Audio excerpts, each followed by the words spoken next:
তো বন্ধুরা, global star রামচরণের game changer সিনেমাটি মুক্তি পেয়েছে এবং আজকের এই ভিডিওতে আমরা এই সিনেমার পুরো গল্প সংক্ষেপে ব্যাখ্যা করতে চলেছি।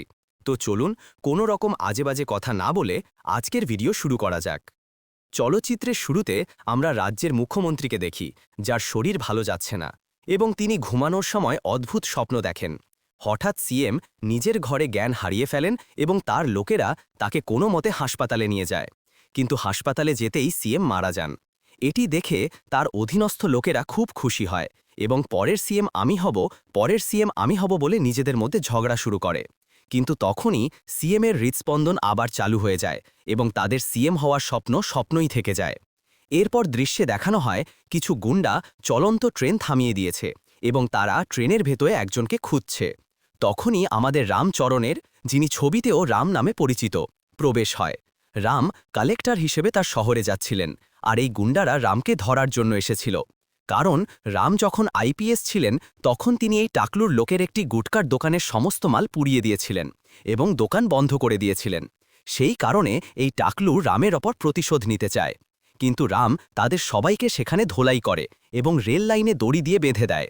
তারপর রাম ভিডিও কল করে এই টাকলুর ভাইকে সেখানে ডেকে পাঠায়। টাকলুর ভাই এসে রামকে তাদের ছেড়ে দেওয়ার জন্য অনুরোধ করে। রাম বলে, তোমাদের জন্য আমার ট্রেন মিস হয়েছে, তার কি হবে? তখন লোকটি রামকে বলে, স্যার, আপনি আমার হেলিকপ্টার নিয়ে যান। এরপর রাম তার হেলিকপ্টার নিয়ে চলে যায়। যাওয়ার সময় গুন্ডাদের বাধাও কেটে দেয়।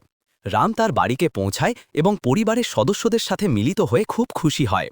অন্যদিকে রাজ্যের সিএম তার সব মন্ত্রীদের বলেন যে এখন থেকে আমাদের দুর্নীতি বন্ধ করে ভালো কাজ করতে হবে, কারণ 1 বছর পর নির্বাচন আসছে। সিএমের এই কথায় কিছু লোক খুশি হয় না এবং তারা সিএমকে বোঝানোর চেষ্টা করে, আপনি কি বলছেন স্যার, এভাবে তো সব মন্ত্রীরা রাস্তায় নেমে আসবে। কিন্তু সিএম বলেন, পরের 1 বছর আমিই রাজ্যের সিএম, আর তোমাদের সবাইকে আমার কথা শুনতে হবে। এদিকে রামও তার চেম্বারে একটি জরুরি বৈঠক ডেকে সবাইকে বলে, এই জেলায় যত সমস্যা হচ্ছে তার জন্য কারা দায়ী সেই সব লোকের নাম সমেত একটি তালিকা আমার চাই। পরের দিনই সেই তালিকা চলে আসে। রাম তাদের সবাইকে ডেকে পাঠায় এবং বলে, তোমরা তোমাদের সব অবৈধ ব্যবসা বন্ধ করো এবং পরিশ্রম করে টাকা কামাও। কিন্তু সবাই এই কথা শুনে রামকে নিয়ে মজা করে। এরপর রাম তাদের সবাইকে বাসে তুলে তাদেরই আস্তানায় নিয়ে যায়, যাতে তাদের অবৈধ ব্যবসা প্রমাণ করে গ্রেফতার করতে পারে। ঠিক সেটাই হয়, রাম তাদের অবৈধ ব্যবসা প্রমাণ করে সবাইকে গ্রেফতার করিয়ে দেয়। কয়েকদিন পর রামের ভাইয়ের বিয়ে হয়। বিয়েতে রাম তার বন্ধুদের কাছে তার কলেজ জীবনের প্রেমের গল্প শোনায়। কলেজে থাকাকালীন রাম খুব রাগী ছিল এবং অবৈধ কাজ করা লোকেদের মারধর করত। এভাবেই তার সাথে কিয়ারা আডবাণীর চরিত্রের অর্থাৎ দীপিকার দেখা হয়। রাম আর দীপিকা খুব ভালো বন্ধু হয়ে যায়। দীপিকা রামকে বলে যে সে সব জায়গায় ঝামেলা শুরু করে দেয়, তার রাগ নিয়ন্ত্রণ করা উচিত। রাম রাজি হয় যে সে আর রাগ করবে না। যখনই রামের রাগ আসে সে তার নিয়ন্ত্রণের চেষ্টা করে। কিন্তু একদিন কলেজে কিছু লোক রামের পিছু নেয় এবং বলে, সেদিন তো আমাদের খুব মেরেছিলি, যদি সাহস থাকে তো মেরে দেখা। রামের খুব রাগ আসে, কিন্তু দীপিকা তার সাথে থাকায় সে নিজেকে নিয়ন্ত্রণ করে। কিন্তু যখন দীপিকা চলে যায় রাম তখন সেই গুন্ডাদের মারতে শুরু করে। কিন্তু দীপিকা তা দেখে ফেলে, কারণ সে যায়নি, তার সন্দেহ ছিল যে সে গেলেই রাম কিছু না কিছু করবে। দীপিকা রামকে বোঝায়, যদি তোমার রাগ নিয়ন্ত্রণ না হয় তাহলে তুমি কোনো অফিসার হয়ে যাও। রাম জিজ্ঞেস করে, আমি আইপিএস হলে কি হবে? দীপিকা বোঝায়, যদি তুমি ভুল করেও আইপিএস হও তবে তুমি সবাইকে শাস্তি দেওয়ার বদলে এনকাউন্টার করবে, তাই তুমি আইএএস হও, আর যদি তুমি আইপিএস হও তবে আমি তোমার সাথে কখনো কথা বলবো না। এরপর রাম আইএএস হওয়ার জন্য প্রচুর পড়াশোনা করে, কিন্তু কিছু নম্বরের জন্য পিছিয়ে পড়ায় তাকে আইপিএসের জন্য নির্বাচন করা হয়। এরপর রামের সাথে দীপিকার কোনো যোগাযোগ ছিল না। ট্রেনিং শেষ করে রাম দীপিকার বাড়িতেও যায়, কিন্তু সে ততদিনে শহর ছেড়ে চলে গেছে। তারপরও রাম প্রতি বছর আইএএস হওয়ার জন্য পড়াশোনা করে এবং অবশেষে আইএএস হয়েই যায়। এরপর সিনেমার গল্প বর্তমানে ফিরে আসে। রাম অবৈধ ব্যবসা হয় এমন একটি জায়গায় যায় এবং ব্যবসায়ীদের গ্রেফতার করিয়ে দেয়। মন্ত্রী এই খবর পেয়ে তার উকিল ও পুলিশকে বলে তার লোকদের ছাড়াতে, কিন্তু তারা বোঝায় যে কালেক্টর তাদের ওপর মামলা করেছে, তাই তাদের বের করা সহজ নয়। এটি শুনে মন্ত্রী কালেক্টরের ওপর খুব রেগে যায়। অন্যদিকে রাম কোনোভাবে দীপিকার ঠিকানা খুঁজে পায় এবং তার সাথে দেখা করতে যায়। অবশেষে তারা দুজন আবার এক হয়। মন্ত্রী রামকে ফোন করে নিজের বাড়িতে ডাকে, কিন্তু রাম যেতে অস্বীকার করে। এরপর মন্ত্রী নিজেই রামের কাছে আসে। রাম মন্ত্রীকে বাইরে অপেক্ষা করতে বলে। অনেকক্ষণ অপেক্ষার পর রাম মন্ত্রীকে ভেতরে ডাকে। মন্ত্রী রামকে তার লোকদের ছেড়ে দিতে বলে। রাম বলে, আমি তোমার লোকদের আনুষ্ঠানিকভাবে ভেতরে পুরেছি, আর যদি তুমি তাদের বের করতে চাও তবে তোমাকে লিখে দিতে হবে। মন্ত্রী তখন বলে, তুমি জানো না তুমি কার সাথে কথা বলছো? আমি সিএমের ছেলে, ভবিষ্যতে আমি এই রাজ্যের সিএম হব, আর তুমি শুধু একজন সামান্য কালেক্টর। কিন্তু রাম মন্ত্রীকে কালেক্টর শব্দের আসল অর্থ বোঝায়, একটি কালেক্টর আসলে কি এবং সে কি করতে পারে। মন্ত্রী চুপ হয়ে যায় এবং যেতে যেতে রামের উপর খুব রেগে যায়। এরপর রাম আবার দীপিকার সাথে দেখা করতে যায়। দীপিকা তাকে বলে যে সে এখানে একটি বৃদ্ধাশ্রম শুরু করেছে। রাম সেখানে এক দৃষ্টিহীন মহিলার সাথে দেখা করে, যিনি প্রতিটি সমস্যার জন্য সিএমকে আবেদন লিখে পাঠাতেন। রাম সেই আবেদনগুলি দেখে খুব পছন্দ করে। মহিলাটি রামকে সিএমের একটি অনুষ্ঠানে নিয়ে যেতে বলে। পরের দিন সিএম মঞ্চে বক্তব্য দেওয়ার সময় ভিড়ের মধ্যে থেকে সেই দৃষ্টিহীন মহিলাটি দাঁড়িয়ে সিএমকে বলেন, আমি তোমাকে কতবার আবেদন লিখে পাঠিয়েছি, কিন্তু তুমি কিছুই করনি। সিএম তখন সেই মহিলাকে মঞ্চে ডাকেন। মহিলা মঞ্চে এসে সিএমের লোকেদের দুর্নীতি আর অন্যায়ের কথা বলতে শুরু করেন। সিএম রামকে জিজ্ঞেস করেন, এই মহিলা যা বলছেন তা কি সত্যি? রাম বলে, হ্যাঁ স্যার, উনি সব সত্যি বলছেন, এবং তিনি সিএমকে এর প্রমাণও দেখান। তখনই সেই মন্ত্রী রামের ওপর আবার খুব রেগে যায় এবং মহিলাটিকে মঞ্চ থেকে ধাক্কা দেয়। রাম তখন মন্ত্রীকে একটা গরম গরম চড় মারে এবং সিএমের সামনে তাকে রাম ও দৃষ্টিহীন মহিলার কাছে ক্ষমা চাইতে বাধ্য করে। মন্ত্রী ক্ষমা চেয়ে চলে যায়। এরপর যখন সিএম অনুষ্ঠান থেকে যেতে শুরু করেন, তিনি আবার হঠাৎ জ্ঞান হারিয়ে ফেলেন এবং তাকে হাসপাতালে নিয়ে যাওয়া হয়। হাসপাতালে সেই মন্ত্রীও ছিল। সে সিএমকে বলে, ওই কালেক্টর আমাকে চড় মারল, কিন্তু আপনি কিছুই করলেন না। তখন সিএম কালেক্টরকে সাসপেন্ড করার আদেশ দেন। সেই সাথে তিনি তার নকল ছেলে মন্ত্রীকেও পদ থেকে সরিয়ে দেন। রামের কাছে তার সাসপেনশনের আদেশ পৌঁছালে সে খুব হতাশ হয়ে যায়, কিন্তু দীপিকা তাকে সাহস রাখতে বলে এবং বিয়ে করার কথা বলে। এদিকে সেই মন্ত্রী আবার সিএমের সাথে দেখা করতে হাসপাতালে যায়। সিএম তাকে বলেন, আমি তোমাকে আর মন্ত্রীপদ থেকে সরাবো না, আমি তোমাকে আমার দল থেকেই বের করে দেব। এই কথা শুনে মন্ত্রী সিএমের কাছে ক্ষমা চাইতে থাকে এবং গড়াগড়ি খায়। ক্ষমা চাওয়ার ছলে মন্ত্রী সিএমকে মেরে ফেলে। দলের লোকেরা এসে সিএমকে মৃত দেখে খুশি হয়, কারণ সবার মনে সিএম হওয়ার লোভ ছিল। সিএমের মৃত্যুর পর পরবর্তী সিএম কে হবে তা ঠিক করার জন্য একটি মিটিং ডাকা হয় এবং সেই মন্ত্রীকেই রাজ্যে সিএম বানিয়ে দেওয়া হয়, যে হাসপাতালে সিএমকে মেরেছিল। এদিকে রাম আর দীপিকার বিয়ে শুরু হয়ে যায়। নতুন সিএম বা মন্ত্রী তখন মানুষের উপর অত্যাচার শুরু করে এবং রামকে গ্রেপ্তার করায়, কারণ রাম তাকে চড় মেরেছিল। পুলিশ রামকে একটি হাতকড়া পরিয়ে রাস্তায় ছেড়ে দেয়, যেখানে সিএমের লোকেরা ভাঙচুর করছিল। সিএমের লোকরা রামকে মারতে আসে, কিন্তু রাম কোনো মতে তাদের হাত থেকে বাঁচার চেষ্টা করে। অন্যদিকে সিএম জানতে পারে যে পুরনো সিএম মারা যাওয়ার আগে তার শেষ ইচ্ছা একটি ভিডিওতে রেকর্ড করে গেছেন। সেই ভিডিওটি সমস্ত জনতার সামনে চালানো হয়, আর রামকে যারা মারছিল তাদের একজনকে একজন পুলিশ অফিসার গুলি করে মারে। এটি দেখে রাম খুব অবাক হয়। আসলে পুলিশ অফিসার তাদের মেরেছিল কারণ পুরনো সিএম সেই ভিডিওতে বলেছিলেন, আমি যে কালেক্টরকে সাসপেন্ড করেছিলাম তাকেই আমি এখন এই রাজ্যে সিএম ঘোষণা করছি। এরপর পুলিশ অফিসাররা রামের হাতকড়া খুলে তার কাছে ক্ষমা চায়। ভিডিওতে সিএম আরও বলেছিলেন যে তার শেষকৃত্য রামই করবে, তাই রাম গিয়ে সিএমের শেষকৃত্য সম্পন্ন করে। বন্ধুরা, এখানে এই চলচ্চিত্রের প্রথম ভাগ শেষ হয়। দ্বিতীয় ভাগের শুরুতে একটি পুরনো ফ্ল্যাশব্যাক দেখানো হয়।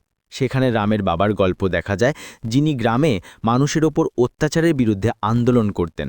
একদিন রামের বাবার বন্ধুরা এসে বলেন যে তাদের আর আন্দোলন করা উচিত নয়, বরং নিজেদের একটি রাজনৈতিক দল তৈরি করা উচিত। রামের বাবা বোঝান যে রাজনীতি খুব খারাপ জিনিস, যা মানুষের সততা খেয়ে ফেলে। কিন্তু গ্রামের সবার কথায় রামের বাবা রাজনীতিতে আসতে রাজি হন এবং অভ্যুদরম পার্টি শুরু করেন। রামের বাবার প্রধান সমস্যা ছিল যে তিনি তোতলাতেন, তাই যেখানেই তিনি পার্টির জন্য ভাষণ দিতেন তিনি মাঝখানে থেমে যেতেন।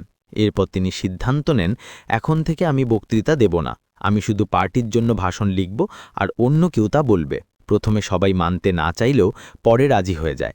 রামের বাবার এক বন্ধু তাকে সত্যমূর্তি নামে একজনের সাথে পরিচয় করিয়ে দেয়। সত্যমূর্তি এত ভালো ভাষণ দিতে থাকে যে সবাই তাকেই রাজ্যে সিএম হিসেবে দেখতে চায়। তাই রামের বাবা নিজেই জনতার সামনে এসে সত্যমূর্তিকে তাদের পার্টির সিএম প্রার্থী ঘোষণা করেন। একদিন মুকুন্দর সত্যমূর্তি রামের বাবার কাছে এসে বলেন যে নির্বাচন কাছে আসছে এবং প্রচারের জন্য তাদের অর্থের প্রয়োজন।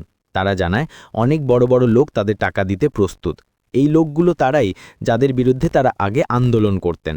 রামের বাবা তাদের কাছ থেকে টাকা নিতে নিষেধ করেন, কিন্তু সত্যমূর্তি আর মুকুন্দের মনে লোভ এসে যাওয়ায় তারা সেই লোকেদের কাছ থেকে ঘুষ নেয়। রামের বাবা যখন এই কথা জানতে পারেন, তখন তিনি পার্টি বাতিল করার ঘোষণা করতে চান।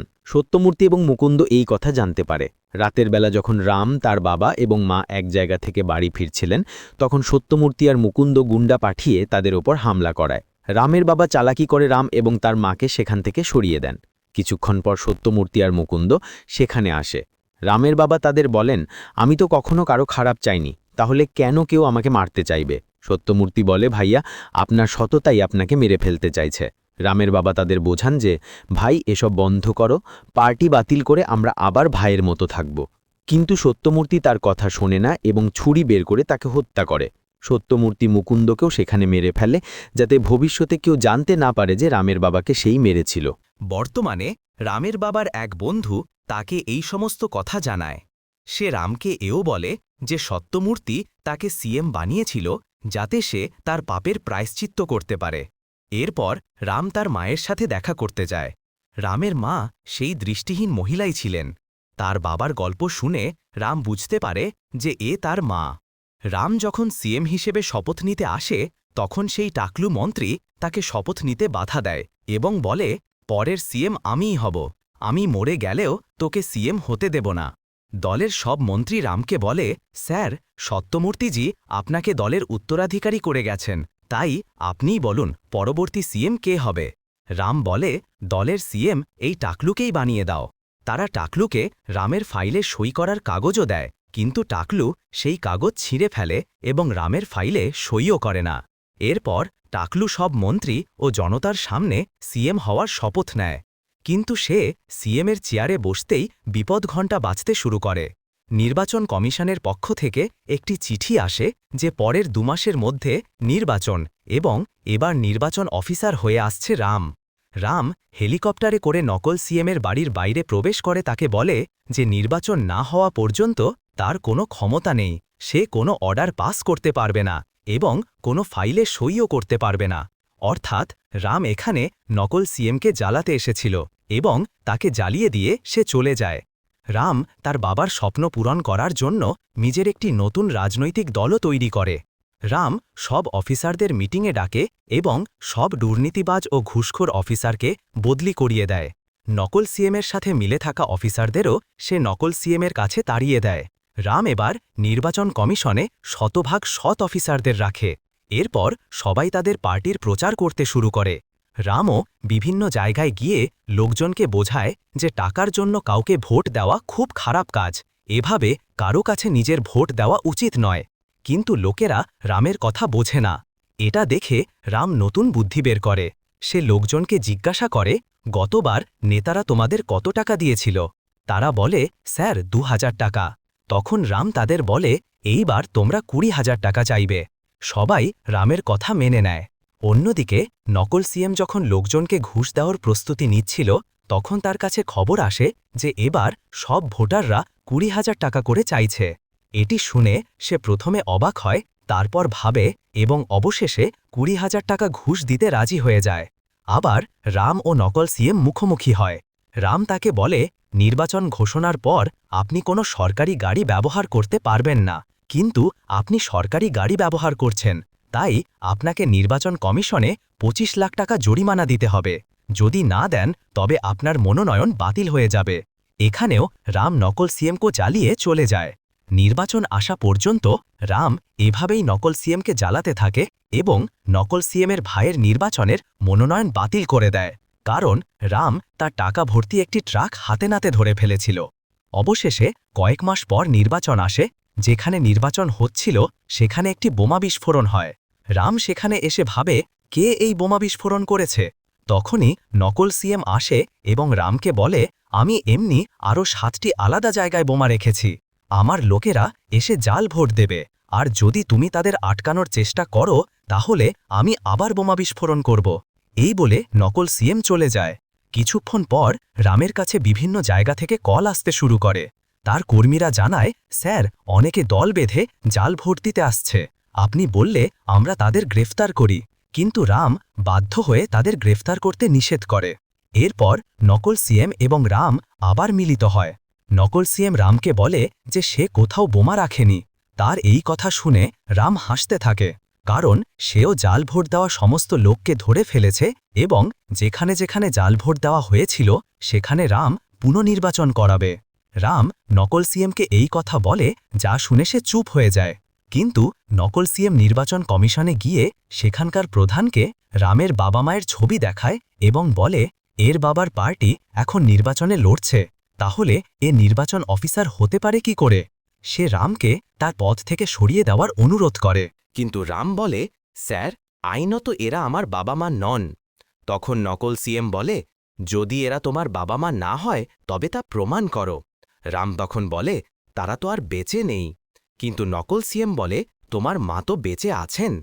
নির্বাচন কমিশনে রামের মাকে ডাকা হয় এবং তাকে জিজ্ঞেস করা হয়, উনি কি আপনার ছেলে? রামের মা বলেন, হ্যাঁ, এ আমারই ছেলে। কিন্তু রাম আবার বলে, স্যার, ওর মানসিক অবস্থা ঠিক নেই, তাই আমরা ওর কোনো কথা বিশ্বাস করতে পারি না। তখন নকল সিএম বলে, স্যার, এদের ডিএনএ টেস্ট করানো হোক, এতেই সব জানা যাবে। শেষে সিদ্ধান্ত হয় যে পরের দিন রাম ও তার মায়ের ডিএনএ টেস্ট হবে এবং ততদিন রামের মাকে হেফাজতে রাখা হবে। আসলে রাম চাইতো না যে তার মায়ের ডিএনএ টেস্ট হোক, কারণ এমনটা হলে রাম তার বাবার স্বপ্ন কখনও পূরণ করতে পারত না। রাতে রাম তার মায়ের সাথে দেখা করতে যায় এবং তার মায়ের কাছে ক্ষমাও চায়। রামের মাও তাকে ক্ষমা করে দেন এবং বলেন, তুমি চিন্তা করো না, তুমি যা চাও তাই হবে। পরের দিন সকালে রামের কাছে ফোন আসে এবং সে জানতে পারে যে তার মা কাস্টাডি রুমে নেই। রাম তার মাকে খুঁজতে যায়, কিন্তু কোথাও তাকে খুঁজে পায় না। এরপর রাম তার এলাকার কাছে একটি অ্যাসিড ফ্যাক্টরিতে যায় এবং জানতে পারে যে তার মা অ্যাসিডের একটি ট্যাঙ্কে ঝাঁপ দিয়ে নিজের পুরো শরীর নষ্ট করে দিয়েছেন। এটি দেখে রাম খুব কাঁদে। রামের মা এমনটা করেছিলেন কারণ তিনিও চাননি যে ডিএনএ টেস্ট হোক এবং রাম তার বাবার স্বপ্ন পূরণ করতে না পারে, তাই তিনি নিজের শরীর নষ্ট করে ফেলেন। এরপর নির্বাচন কমিশনে রামের মা তিনি ছিলেন কিনা তা প্রমাণ করা যায়নি, তাই নকল সিএমের সেই মামলা খারিজ করে দেওয়া হয়। সব জায়গায় বুথ ফেরত সমীক্ষা বলতে থাকে যে রামের বাবার পার্টি নির্বাচন জিততে চলেছে। এটা দেখে নকল সিএম রামের কাজে হস্তক্ষেপ করার চেষ্টা করলেও কিছু করতে পারে না। কিন্তু যেখানে ভোট গণনা হচ্ছিল সেখানে নকল সিএম তার গুন্ডাদের পাঠিয়ে ভাঙচুর শুরু করিয়ে দেয়। রাম তাদের ওপর বুলডোজার চালিয়ে দেয় এবং তাদের সবাইকে আবর্জনা ট্রাকে ভরে দেওয়া হয়। তখনই নকল সিএম সাহেবও সেখানে আসেন এবং তিনিও বুলডোজার চালাতে শুরু করেন এবং কাউন্টিং হলের দেয়াল ভেঙে ভেতরে ঢুকে যান। ভেতরে গিয়ে নকল সিএম সব মেশিন ভাঙতে শুরু করে।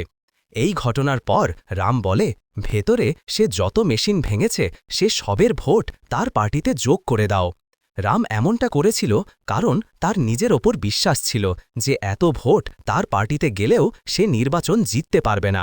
ঠিক সেটাই হয়, নকল সিএম নির্বাচন হেরে যায় এবং রামের বাবার পার্টি নির্বাচন জিতে যায়। নির্বাচনের ফলাফল আসতেই রাম তার নির্বাচন অফিসারের পদ থেকে ইস্তফা দেয় এবং তার বাবার পার্টিতে যোগ দেয়। এরপর রাম রাজ্যের সিএম হয়ে যায়। এবং বন্ধুরা, এখানেই এই চলচ্চিত্রের গল্প শেষ হয়। তো ভাইরা, এই ছিল গেম চেঞ্জার সিনেমার আমাদের ব্যাখ্যা ভিডিও। আমি আশা করব আপনাদের এই ভিডিওটি পছন্দ হয়েছে। তো বন্ধুরা, এখনকার জন্য এইটুকুই। এবার আমরা আমাদের কোনো নতুন ভিডিওতে দেখা করব। ততদিন পর্যন্ত সকলে ভালো থাকবেন,